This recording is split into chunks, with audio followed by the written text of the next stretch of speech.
Alright, what is up guys, welcome back to my channel. It's been a while since I made a league video, so today we're gonna do a special one, which is about Wukong in the season 14. So today I reached Diamond 4 with him, playing both top and jungle. I'm gonna talk about the most important part is the item, and second is how can you utilize those items in your games. First of all, the item. Since they removed Divine Sunderer, a lot of people have been, worried about Wukong's strength since in the previous season, Wukong's strength is pretty much rely on Divine Sunderer because heal and the damage based on enemy HP and all that shit. But then in the last season, I also played Trinity Wukong alongside with Divine Wukong. And personally, I love Trinity Wukong way more because why? Trinity Wukong deals way more damage. You have high mobility and you can duel pretty much anyone with Trinity. In the new season, they removed Divine, so we are left with Trinity. So this will be the first and foremost item you will have to go on Wukong. If not,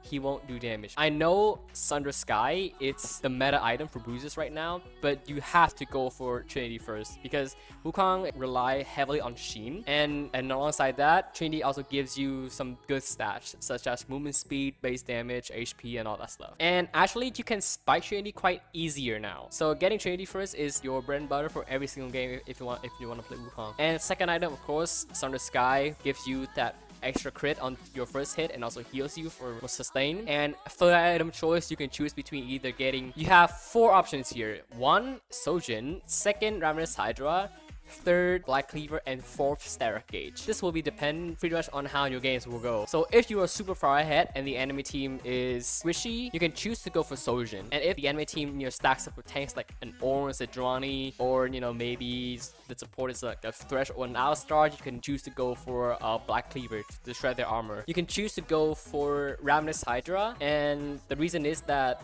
I tend to grab my Tiamat on the first back. If like my early game is going super well, if I can do well in like my first 3 levels, getting an early Tiamat will help you have the extra pressure and you can push off the lane to help your jungler getting the Void Grubs. The Void Grubs right now in top lane is very crucial because it will add a lot to your split pushing potential on the side lane. Thus, the Tiamat active right now is back in the game, so you can initially do your own combo with E, Q, R, and then activate the Tiamat for a fast conquer stack. So getting Tiamat first back is very good, and you can actually sit on your Tiamat until like your 4th item for you to complete your Ravenous Hydra, or you can just sit on your Tiamat as your final item to finish off your Ravenous Hydra. So Sterak gauge is a great item now since it gives you flat out 20% tenacity, and the shield scales out of your HP as well, and the scaling is awesome. Alright, Dead Dance is quite optionable since Dead Dance is still the same as last season, so it's still kind of meh to be honest. I mean, against teams that have 580s or like or heavily 80s, like against like what Darius, Jarvan, ADC, Samira, and mid lanes like Talon, you can just go for a DD because it stacks up a lot of armor. Heavy AP comp, you can choose to go for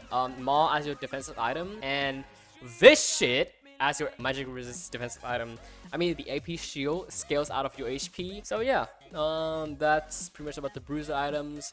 You go Tiamat first back when you're in lane, but like in jungle, I don't, because like in jungle, I feel like getting Tiamat is kind of like delaying your Trinity spikes. So I don't feel like as a jungler going first back getting Tiamat is good, despite that they changed the recipe back to 2 long swords, but it does add up to Wukong's clear speed, but I tend to clear a lot faster on Wukong now. Like, I don't know why, but like, is it just me or like Wukong clear speed in the jungle is like faster compared to last season? But I kind of do like 3.25 clear or 3.27 on Wukong, like as a full clear. So I don't find getting Tiamat first back is essential for jungle, but top lane getting Tiamat first back is awesome because top lane you need wave clear. As for assassin build, of course, still rushing Essence Reaver first, and then I would just go for Yumu second for the extra mobility and the extra lethality, and then you will go for the Profane Hydra and the Cycle Sword. This shit is super good because Wukong can utilize it very well with its E and W, so you can stack this up quite fast though. As your 5th item, you can, if the enemy team has lots of shield, you can choose to go for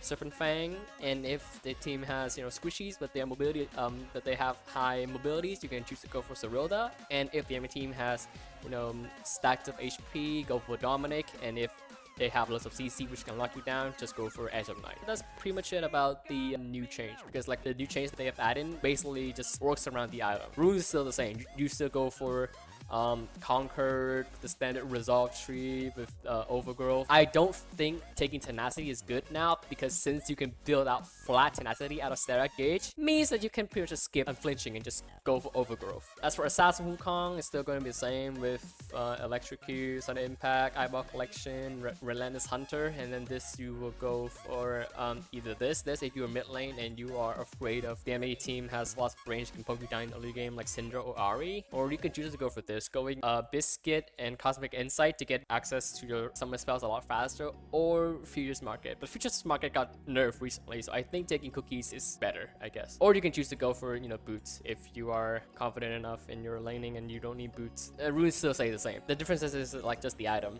First back, get your Tiamat and Sheen.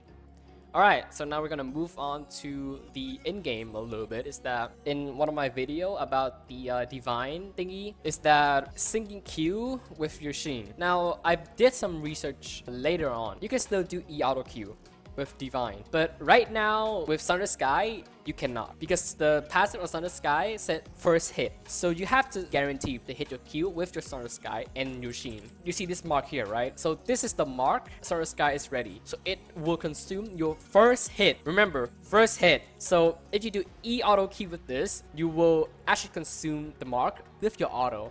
So doing it like this, you have to hit your Q with your Thunder Sky and your Sheen, and it will do big ass damage. Your initial combo right now will have to be EQ ult into this, and there's like a fast conquer stack now. Auto and then do this. You can do the auto Q later because the Thunder Sky has a CD of 6 seconds. So in the frame of 6 seconds, you can actually sneak in like an auto Q during your all-in. The storms we chase are leading us, and love is all we'll ever trust. Yeah, no, I